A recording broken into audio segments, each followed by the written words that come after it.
Philadelphia sledgehammers the Rams. Sean McVay knew this was going to be hard. It was even worse than hard. How about Saquon Barkley? 70-yard touchdown run, followed by a 72-yard touchdown run. Saquon Barkley finishes with 255 on the ground, finishes with 302 all-purpose yards. All Jalen Hurts had to do was hand the ball off. And then Philadelphia's defense, which has just gotten progressively tougher, bigger, more physical, and meaner as the season's gone on. They sacked Matthew Stafford 5 times. He took some wicked hits, and yet he stood in there in the final 2 minutes of the game, making passes down the field to get him on the scoreboard. But Philadelphia just slugs their way to victory. Second game, Green Bay, San Francisco. Jordan Love did not have a great game statistically, but his running back sure did. Josh Jacobs, the ex-Ram, busted for 106, 3 touchdowns, and they killed San Francisco. 49ers running out of players. 49er offense kept turning the football over. Packers really dominant win. Frisco's in huge trouble at 5-6. They might not make the playoffs. We still don't know whether Brock Purdy comes back next week. Third game to me was a bit of a surprise. I thought this was going to be Geno Smith, Seattle, Kyler Murray, Arizona. Arizona's offense just totally disappeared. And it's not like the Seahawks have a bunch of Pro Bowlers on the defensive side of the football. Geno Smith made enough plays down the field to get him in field goal position. Seahawks took an intercepted pass back 60 for the game-winning score. Seattle stuns Arizona. And I thought Arizona was going to push the winning streak to 5 in a row. Here's the other big issue.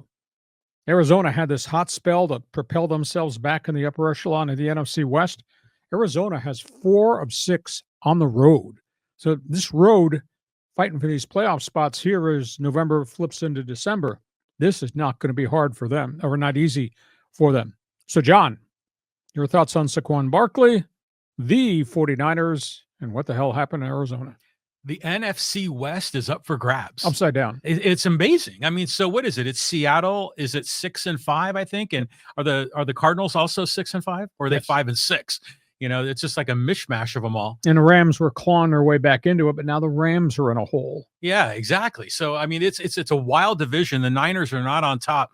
And speaking of the Niners, I was like looking up on my phone, like who is this Allen guy that was quarterbacking? Journeyman backup, played like a journeyman backup. Tip passes, interceptions, fumbles, sacks.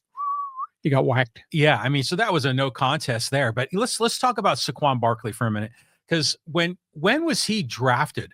And I knew he was with the Giants. He was a good player, and he wasn't having as much success. But how many years was he there with the Giants? I want to say 4 to 5, and then he became a free agent. And they didn't even negotiate with him. And it's hard to believe. He came out of Penn State, heavy-duty back. I think his 3rd year, he suffered a major knee injury, missed the whole season. Came back, took him half a season to kind of find his way, and then he got good. And last year, he was about the only ounce of credibility they had running the football on a bad team, and then they didn't re-sign him. And look what he does in Philadelphia. Holy cow. And the Giants are just a disaster. And this is a prime example of how you ruin a franchise by not taking care of a really honest, reliable, really gifted running back. I mean, for him to do that, to go for 255 in an NFL game, you know, just a year ago, everybody in the world was running around saying, nobody needs running backs anymore. Let's not pay running backs anymore. And here at the top of the topics on the table, we're talking Derrick Henry, heavy duty, Saquon Barkley. But he's a fine player. He's a good guy. Good guy. I mean, but that was a fun game last night. But yeah, the Rams are in trouble. Yeah, very much so. Okay.